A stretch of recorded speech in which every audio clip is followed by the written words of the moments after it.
Kunci keberhasilan pembangunan kehutanan, terutama dalam program rehabilitasi hutan dan lahan, adalah penggunaan bibit yang berasal dari sumber benih yang berkualitas.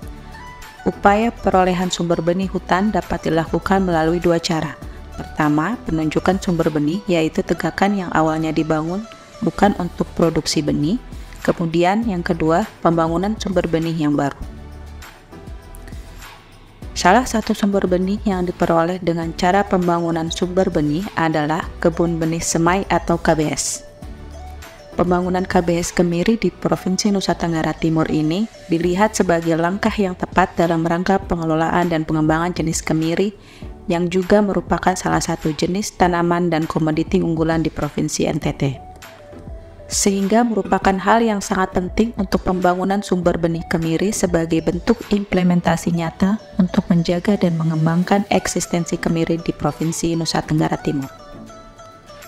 Kegiatan pembuatan KBS jenis kemiri ini merupakan kerjasama antara BPDAS Benai Noel Minang dengan Balai Pelatihan Lingkungan Hidup dan Kehutanan Kupang yang berlokasi di Desa Ekateta, Kecamatan Takari, Kabupaten Kupang, pada kawasan KHDTK Sisi Menisanam seluas 5 hektar.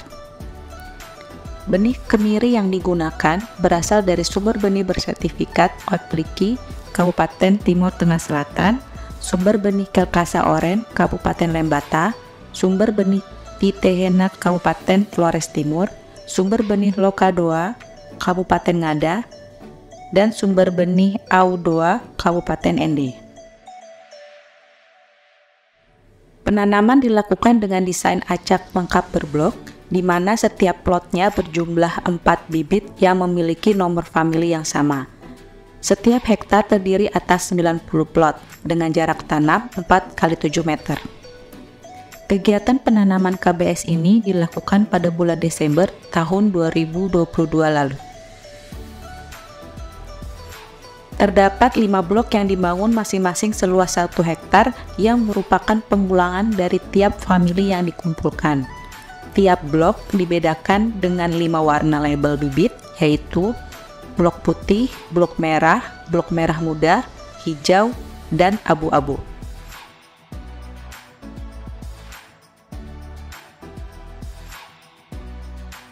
Sahabat alam sekalian, kegiatan rehabilitasi hutan dan lahan yang dilaksanakan di Provinsi NTT banyak sekali hambatan dan tantangan yang kami hadapi. Salah satunya adalah curah hujan yang terbatas di Provinsi NTT, di mana musim hujan sangat pendek dibanding musim kemarau. Musim hujan hanya sekitar 3-4 bulan. Selanjutnya musim kemarau atau musim panas sepanjang 8-9 bulan dalam 1 tahun. Dalam proses fotosintesis tanaman terdapat 3 komponen utama, yaitu ketersediaan air, kemudian saat hijau daun, kemudian yang ketiga adalah sinar matahari. Nah, sebagaimana yang kami sampaikan di depan bahwa tipe iklim yang ada di NTT adalah tipe iklim semi arid, maka dalam kegiatan KBS ini kita menggunakan salah satu metode atau kita menggunakan inovasi berupa penyediaan air yang kita tempatkan di dalam kendi. Maksud dari penggunaan kendi ini adalah memastikan ketersediaan air bagi tanaman guna memenuhi kebutuhan untuk fotosintesis. Daya tampung atau kemampuan bertahan air di dalam kendi menurut hasil pengamatan teman-teman di lapangan yaitu mampu bertahan selama 2 minggu. Nah, ini sangat penting peranannya dalam memastikan bahwa tanaman kemiri dalam kegiatan KBS kita ini tidak kekeringan di lapangan karena kebutuhan air untuk proses fotosintesis tanaman kemiri dipenuhi dari pasokan air yang kita siapkan atau kita isi di dalam kendi yang bersangkutan.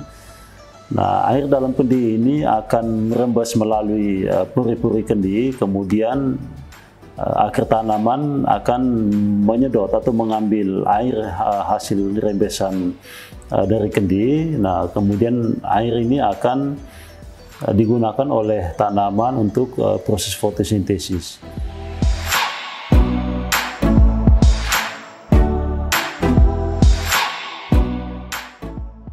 Diharapkan ke depannya KBS ini dapat dimanfaatkan dan dioptimalkan sebagai sarana edukasi dan benihnya dapat bernilai ekonomi tinggi bagi masyarakat.